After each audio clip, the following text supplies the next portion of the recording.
Hi friends, episode के starting में देखते हैं अपसाइड डाउन में पहुंचने के बाद इनकी गैंग अलग अलग हो जाती है। एल का टीम हॉकिंस लैब का मैटर संभालते हैं, बाकी की टीम डब्ल्यूएस टावर की तरफ जाते हैं। इधर रिक्की रियल वर्ल्ड में मैक्स को संभाल रही है और इधर एरिका भी चर्च तक पहुंच जाती है और अपसाइड डाउन के लैब में एरिका और उसके आदमी घात लगाकर बैठे हुए थे।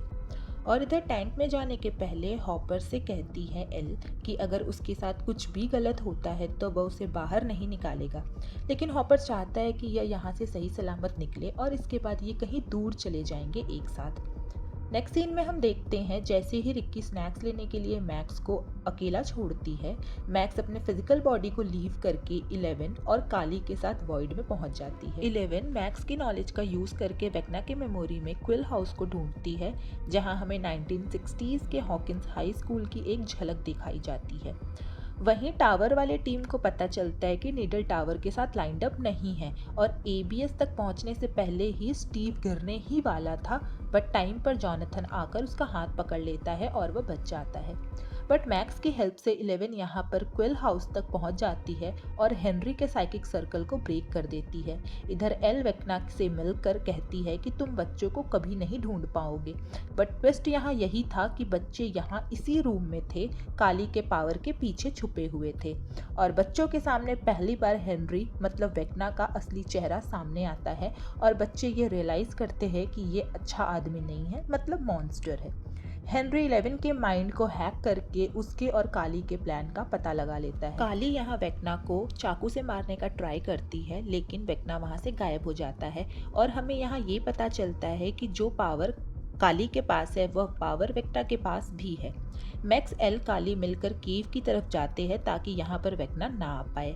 इधर लैब में हॉपर को विजन में अपनी बेटी सेरा दिखाई देती है और उसे काली और एल के सीक्रेट प्लान का भी पता लग जाता है और यहाँ पर पता चलता है कि हॉपर को वेक्ना कंट्रोल कर रहा है। वेक्ना हॉपर को एक और डॉटर के डेथ के लिए टॉन्ट मारता है और हॉपर गुस्सा होकर वेक्ना पर सीधे गोली मार देता है, बट ये गोली सीधे 11 के टैंक को जाकर लगती है और हॉपर पैनिक हो जाता है और टैंक से 11 को बाहर निकालता है और ऐसा करने से सेरा के माइंड से काली, मैक्स और 11 बाहर आ जाते हैं। इधर एल का वेक्ना से कनेक्शन टूट जाता है और मैक्स भी अपनी रियल बॉडी में आ जाती है। इधर डॉक्टर भी इन्हें ढूंढ लेती है और इनके प्लान का पता भी कर लेती है। इधर हॉपर कहता है एल से कि जब तक तुम रियल वर्ल्ड में नहीं आ जाती मैं एक्सप्लोजन नहीं करूंगा और काली हॉपर की तरफ बंदूक तान देती है क्योंकि काली को ऐसा लगता है कि इसे अभी भी वेक्ना कंट्रोल कर रहा है और हॉपर अपने सॉफ्ट साइड शो करता है एल के लिए अभी। इधर बच्चे केव तक पहुंच जाते हैं। इधर हमारी रेडियो टावर वाली टीम भी वेक्ना के ठिकाने पर पहुंच चुकी थी। जैसे ही वह आगे बढ़ती है, विल उन्हें बताता है कि हेनरी ने बच्चों को ढूंढ लिया है। इधर सोल्जर अपने पावर का यूज करके एल को काली को न्यूट्रलाइज कर देते हैं और इधर इन्हें फाइट में काली को गोली लग जाती है और काली यहीं पर दम तोड़ देती है और एल गुस्से में आ जाती है और वह कहती है कि मैं इस दरार को क्रॉस करके जाऊंगी और वेक्ना को मार दूंगी। इधर वेक्ना को केव में अपने बचपन की सबसे पेनफुल मेमोरी दिखाई देती है जो कि विल भी देख पा रहा था। हम देख पाते हैं कि कैसे हेनरी ने एक साइंटिस्ट का मर्डर किया था और उसे बॉक्स को ओपन किया था और उस बॉक्स में जो ग्लोइंग स्टोन था वो हेनरी को हमेशा के लिए बदल के रख दिया था। इसके अंदर माइंड फ्लेयर के पार्टिकल्स थे जो हेनरी के माइंड के साथ कनेक्ट करके उसके माइंड को करप्ट कर दिया था और हेनरी को उसका साथ देने के लिए मजबूर कर दिया था। यहाँ पर ये क्लियर होता है कि माइंड फ्लेयर डायमेंशन एक्स का एक एलियन फीचर है जो विल के पहले यंग हेनरी को भी अपना शिकार बनाया था। विल हेनरी से कहता है कि तुम भी इसके विक्टिम हो और हम सब मिलकर इसे रोक सकते हैं, लेकिन हेनरी रोते हुए कहता है कि नहीं, इसी ने मुझे इस बुरे वर्ल्ड की रियलिटी दिखाई है और मैंने इससे कनेक्ट होने का फैसला किया है और यहाँ पर वेक्ना की लेयर जिंदा हो जाती है। फिर वेक्ना और माइंड फ्लेयर अपने माइंड से कनेक्ट करते हैं और कहते हैं कि हम एक है और माइंड फ्लेयर यहाँ पर पूरी गैंग पर अटैक कर देता है और तब तक उसके सर पर कोई बड़ा सा पत्थर लगता है और हम सब देखते हैं कि यहाँ पर 11 आ जाती है और उससे फाइट करने के लिए पूरी तरीके से तैयार थी। एल हवा में उड़ते हुए माइंड फ्लेयर की बॉडी में चीर कर उसके अंदर जाती है और वहाँ पर वेक्ना से मिलती है और यहाँ इनका फाइनल बैटल स्टार्ट होता है। इधर हमारी गैंग माइंड फ्लेयर के ऊपर अटैक करना स्टार्ट कर देती है, जिससे वेक्ना की टीम कमज़ोर पड़ने लगती है। जॉनथन और रॉबिन उसके ऊपर आग से अटैक करते हैं और इधर डस्टिन नीचे से उसके ऊपर अटैक करता है। इधर मौका देखते ही 11 वेक्ना पर अटैक करती है और विल उस पर कंट्रोल कर लेता है और उसका हाथ तोड़ देता है और फाइनली हमारी गैंग माइंड फ्लेयर को मार देती है और सारे बच्चों को बचा लिया जाता है। और वेक्ना सांस लेने के लिए तड़प रहा होता है, लेकिन जॉयस एक एक्स उठाती है और उसके गले पर वार कर देती है तब तक जब तक उसका गला उसके शरीर से अलग नहीं हो जाता। और यहाँ पर सारी कैरेक्टर को अपने अपने फ्लैशबैक्स याद आते हैं कि कैसे वेक्ना ने उन्हें परेशान किया था और हमें पता चलता है कि अब सब सेफ है और इनका प्लान सक्सेस रहा और ये अपसाइड डाउन को डिस्ट्रॉय करने का फैसला लेते हैं। सब अपने अपने घर के लिए निकलते हैं। फिर उन्हें रास्ते में ही डॉक्टर की टीम मिलती है और सबको रियलाइज़ होता है कि 11 कहाँ है।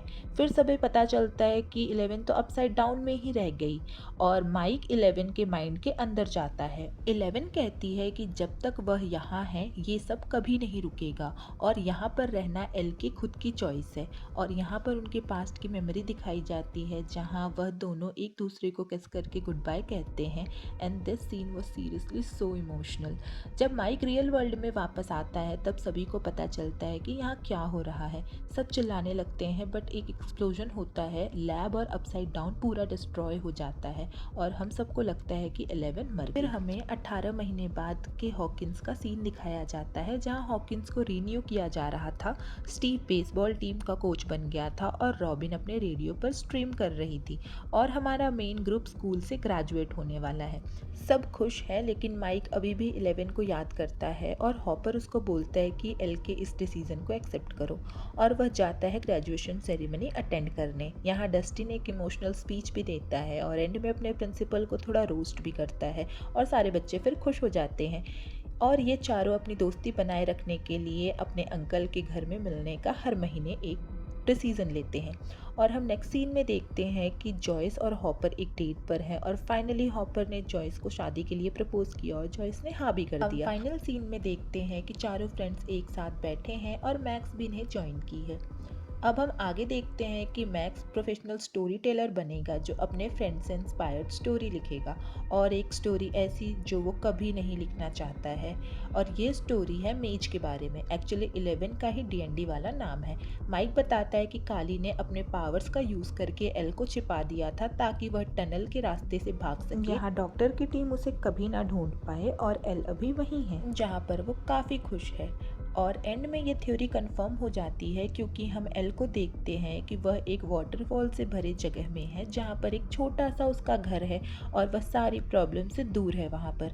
मैक्स कहती है कि यह सच नहीं है, यह तुम्हारी बस एक थ्योरी है। माइक कहता है कि अगर ये थ्योरी है तो मैं इसी को सच मानता हूँ और इस पर एक एक करके डस्टिन, विल सब हाँ कहते हैं कि हाँ हम इसी को सच मानते हैं और यहाँ पर ही ये स्टोरी ख़त्म हो जाती है और ये ऑडियंस पर छोड़ा गया है कि अब हम क्या मानेंगे। हम ये भी मान सकते हैं कि एल मर गई है और हम ये भी मान सकते हैं कि एल जिंदा है लेकिन वो बहुत दूर है और काफ़ी खुश है और इसी के साथ एक ग्रेटेस्ट शो का एंड होता है। आपको कैसी लगी ये स्टोरी प्लीज़ बताइए, लाइक शेयर कमेंट करिए। मिलते हैं नेक्स्ट एक्सप्लेनेशन के साथ, तब तक के लिए बाय।